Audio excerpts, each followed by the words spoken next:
Hello friend, বাড়িতে গরম গরম চপ বানাবেন, বেগুনের চপ।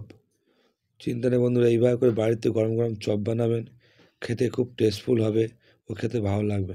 তো বলুন তো, দেখে নেওয়া যাক কীভাবে এই চপটা বানানো হয়। প্রথমে আমি এরকম বড় বড় বেগুন নিয়েছি। বেগুন নিয়ে সাইডভাবে প্রথমে কেটে নিয়েছি।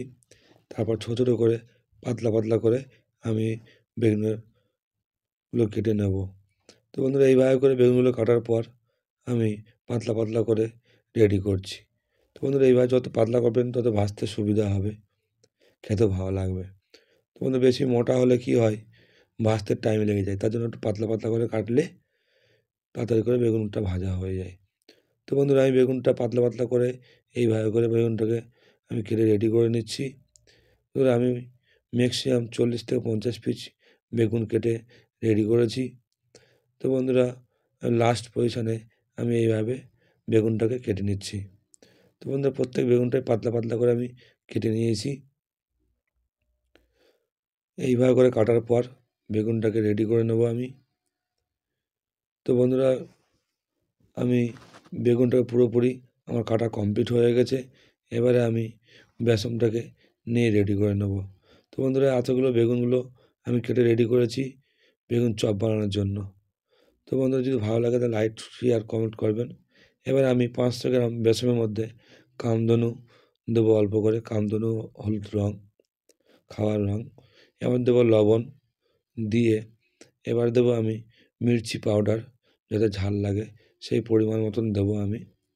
দেওয়ার পর অল্প করে দেবো খাওয়ার সোডা। বেশি দিলে কী হবে, খাস্তা হয়ে যাবে, তাই জন্য আমি অল্প করে পরিমাণ দিয়েছি। দেওয়ার পর এবার আমি জল দেবো, জল দিয়ে ভালো করে মিক্স করে নেব। তো বন্ধুরা, এইভাবে করে আমি বেসনে জল দিয়ে মিক্স করে নেব। তো বন্ধুরা, আস্তে আস্তে জল দেবেন, বেশি দিলে গিলা হয়ে যাবে। প্রথমে একটু টাইট রাখতে হবে, টাইট রেখে ভালো করে এইভাবে মিক্স করে নিতে হবে। তো বন্ধুরা, বেসনটাকে ফাটলে বেসনটা ভালো মিক্স হয়ে যায়, তাহলে ভাজতে সুবিধা হয়। তো বন্ধুরা, এইভাবে করে ফেটে আমি বেসনটাকে রেডি করে নেব। তো বন্ধুরা, বেসনটাকে ফাটতে ম্যাক্সিমাম 2 থেকে 3 মিনিট লাগবে বেসনটাকে ফাটতে, রেডি করতে। তো বন্ধুরা, আমি এইভাবে করে ফেটে ফেটে বেসনটাকে আমি রেডি করে নিয়েছি। এবারে আমি লাস্ট ফিনিশিং জল দিয়ে আমি ভালো করে চপটাকে রেডি করব। তো বন্ধুরা, জল পরিমাণ মতো করে দেবেন যাতে একটু টাইট থাকে, সেইভাবে করে জল দিয়ে বেসনটাকে রেডি করতে হবে। আমি এবার দেখে নেব যে বেসনটা রেডি হয়েছে না। বেসনটা পুরোপুরি রেডি হয়ে গেছে। এবারে আমি চপ বেসনটা দিয়ে ভেজে নেব আমি বেগুনের চপ। তো বন্ধুরা, এইভাবে করে আমি বেসনে বেগুন চুবিয়ে আমি বেগুনের চপ রেডি করে নিচ্ছি। তেল গরম করে হালকা হিট দিয়ে আমি একটা একটা করে চপ ছেড়ে রেডি করে নিচ্ছি।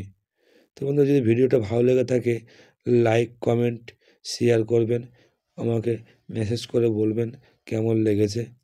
তো বন্ধুরা, একটা করে লাইক দিলে ভিডিওটা খুব ভালো লাগে আমার, পরবর্তী ভিডিও বানাতে খুব সুবিধা হয়।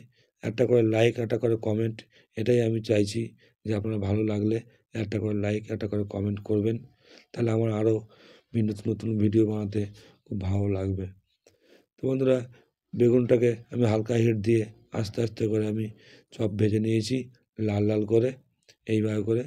তো বন্ধুরা, এইভাবে করে লাল লাল করে চপটা ভাজলে খেতে মচমচে হবে, খেতে খুবই ভালো লাগবে। তো বেগুনের চপ ভাজা কমপ্লিট। আমি এবার প্লেটে সাজিয়ে নিয়ে এসেছি বন্ধুরা। এইভাবে করে টমেটো সস আর চিলি সস দিয়ে খেতে খুব টেস্টফুল লাগে।